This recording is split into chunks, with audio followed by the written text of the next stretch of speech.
Hello everyone. Today we will continue with the computer system overview chapter 1 and the topic is a mobile system organization. Mobile system We are looking architecture. at the block diagram of the mobile system.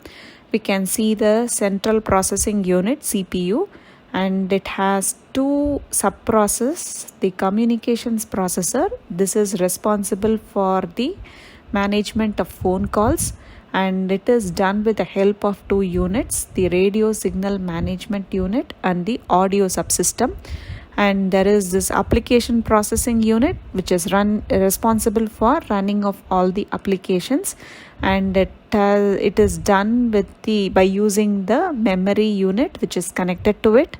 And we can see the application processing unit is also connected to the display subsystem and the camera unit. And the storage unit is the extra storage which can be which any mobile unit can add on later, and it's external. And then we can see on the side is the power management system, which pretty much manages the battery power. We will look into the detailed explanation on the functional components. The mobile processor or the mobile CPU, this is the brain of the smartphone, and this receives commands, it makes calculations, plays audio, video, stores information, and sends signals. And it has two subprocessors, the communication processing unit, application processing unit.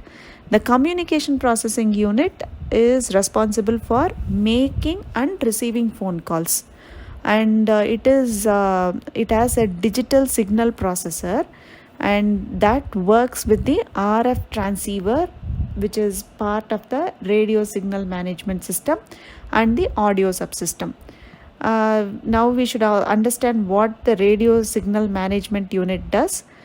Basically, this unit is responsible for connecting the SIM with the base station, and base stations are nothing but the towers we see, radio towers we see within the city, as well as when we go through the highways we will be able to see the radio towers, and these are needed for transmitting the radio signals to connect two mobile users.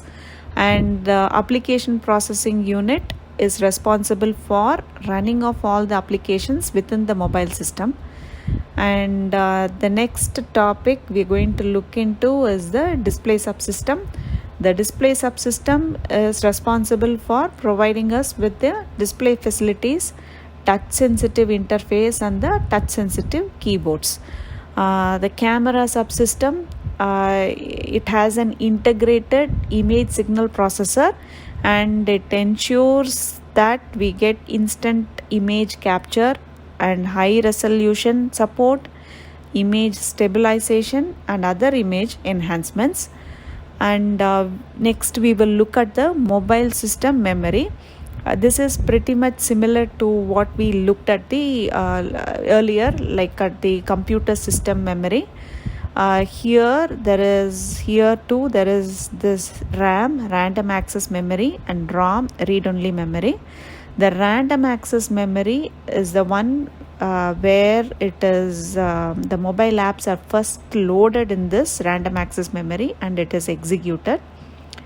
And then the higher value of RAM is there in the smartphone, the performance is better.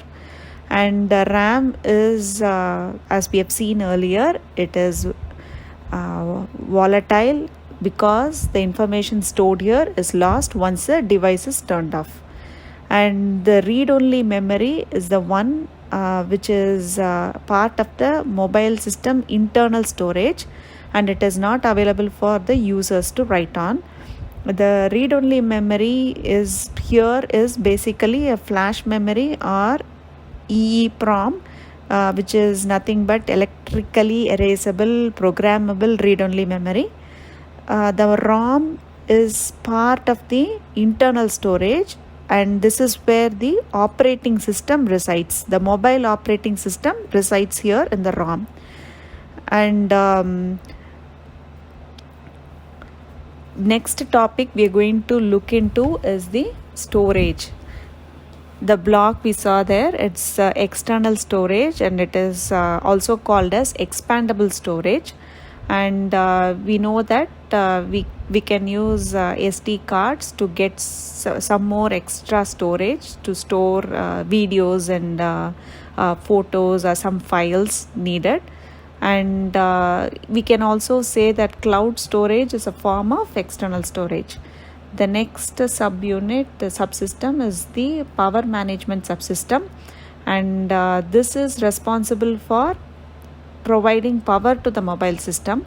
And this subsystem has a battery management system that works with the battery charger and the battery unit and provides power to the mobile system.